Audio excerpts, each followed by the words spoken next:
So next we have, actually next on my agenda, we have hardware setups, but I think we kind of went through those for the most part yesterday. One thing that we didn't really touch on very much was pin pads. So, we talked a little bit about in the last session just about the differences between taking a credit card swiped versus using a chip card reader in a pin pad. Mm-hmm. And Yes. so another reason that you would want to use pin pads is if you wanted to be able to accept PIN debit. So with just a normal mag stripe reader, you have the ability to take debit cards that have a Visa or MasterCard logo on them as credit, of course, because those, a typical debit card can be used as either debit or credit. And so if you just swipe it, it's going to treat it as a credit card. But if you want to be able to accept it as PIN debit, where the cardholder is able to enter his or her PIN, you need to use a PIN pad. And so PIN pads are necessary when you're taking PIN debit, if you want to take chip cards, if you want to accept EBT, so that would be like food stamps and cash benefits. You need a PIN pad for those. If you want to accept Apple Pay and other contactless payment forms, you need a PIN pad for those as well.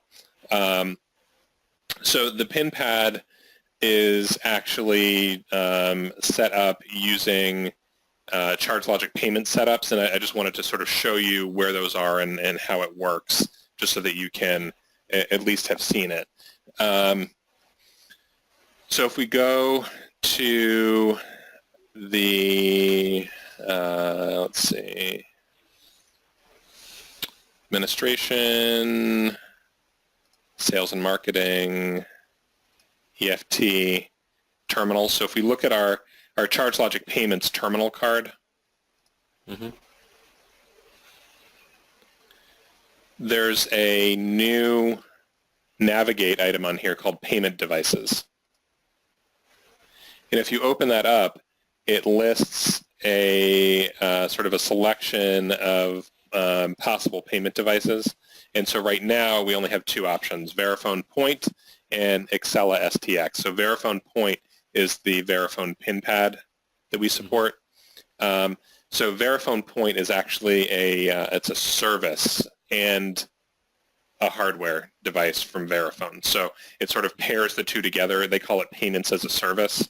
And so what that means is that you can either buy the pin pads and then pay a relatively low monthly service fee for the payment service from Verifone. And by relatively low, I believe it's like $17 a month, something like that, per device. And the service fee is to pay for Verifone to keep the chip card certifications up to date, because it turns out that unlike with keyed or swipe transactions, chip card certifications are extraordinarily time-consuming and expensive, and so and they also change. Visa announced recently that they're going to be sort of tweaking how the PIN entry portion of the EMV process works. So for everyone who's already certified, all the software vendors who've already certified, they're going to have to now make changes and go through the certification process again. And certification takes a huge amount of not just time, but also expense, because you have to pay per payment processor as well. So just for all those reasons and more, Verifone decided to make the EMV service a per-device subscription. So if you own the device, it's like $17 a month, I think, per device for the service fee. But then you can also rent the devices and pay for service at the same time. And so doing it that way, it's like $27 or $30 a month to get the pin pad and the service. And so it's relatively affordable for most for most businesses. And so the Verifone Point service can actually run on a variety of different hardware devices. The only ones we support right now are the Verifone MX 925 and Verifone MX 915s. And I'm going to try to pull up a picture of what those look like so you can see.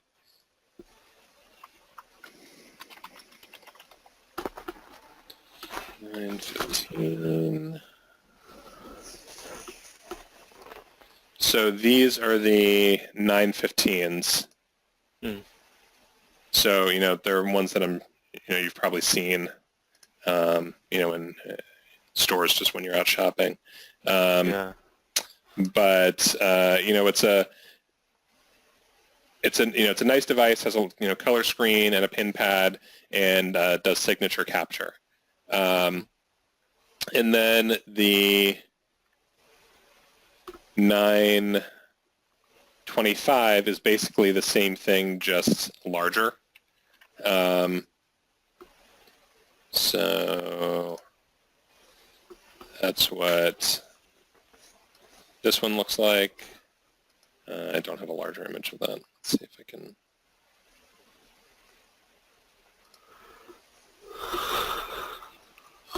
There.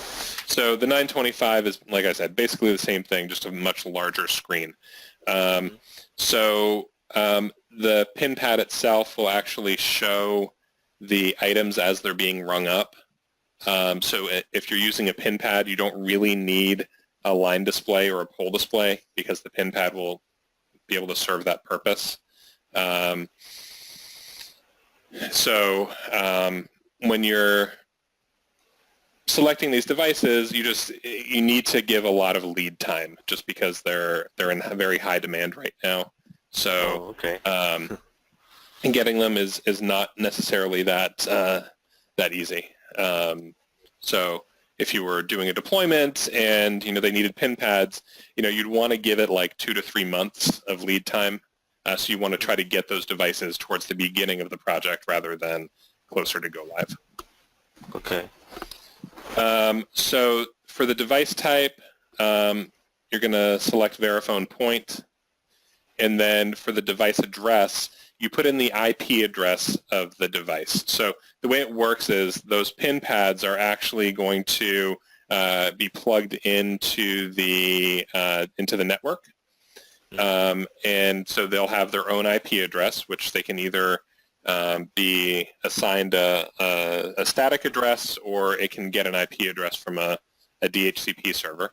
And so you put in the either domain name or IP address of the device, and then there's a standard port that we use. I think it's in the 5,000 range. So that's what the port number is. And then once you fill that information in, you click the register action at the top, and that will actually pair the EFT terminal card with that device. And what happens is you'll get a pop-up in Nav saying enter code 8532 into the device. And so then you look at the device, and it's got a prompt on the screen where you can then type in a 4-digit code. So it works a little bit like Bluetooth pairing, where they find each other, they exchange encryption keys, and then you have to put in that 4-digit code in order to actually complete the pairing process. And then once you've done that, the EFT terminal and the device will be paired with each other. And so what that means is that before you move that device to another workstation, you're going to want to unpair it first. Otherwise, you'll run out of pairing slots. Each device can be paired, I think, 9 times or 8 times or something like that before it runs out of slots.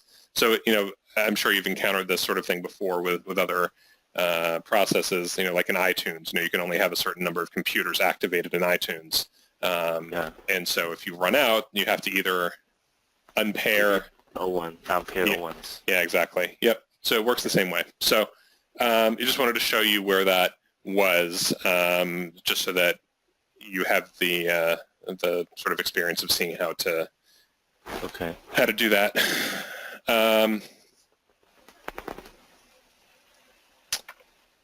so again, that's on the EFT terminal card, and it's part of ChargeLogic payments. So if you have that set up, then it'll know what to do when you start up the POS, and it'll contact the PIN pad and start the sale. Okay. Let's just hop back up to my client setup again, and just make sure there was nothing else about hardware that we missed in the last session. So we talked about printers, talked about line displays, talked about cash drawers. Yeah, so the printers here, if we leave this blank, then you just use the post repose selection and the nav out of box printer selection. Correct. Right. That's right. Oh, okay. So, but again, in general, it's better to use OPAS because one, it can drive the cash drawer if you use OPAS. But two, it's faster because it doesn't go through the Windows print spooler. It just connects directly to the printer and gives it the data in the printer's own language. So, the receipts just spit out when, very, very quickly when it's using OPAS rather than, having that sort of delay while Windows sort of handles it and then sends it, sort of has to render it and then sends it off to the printer. So, yeah, I definitely recommend OPAS. And so those OPAS devices can be connected with either, it's typically going to be USB. You can also connect those printers over a parallel port, but you can also do Ethernet, and I think some of them have Wi-Fi as well. So you can still do OPAS printing over a network printer. So Okay. And we like the Epson TM series of POS printers. Like there's one called the TM88 that is very common, and it's a good POS printer, and the OPAS drivers are good. Okay.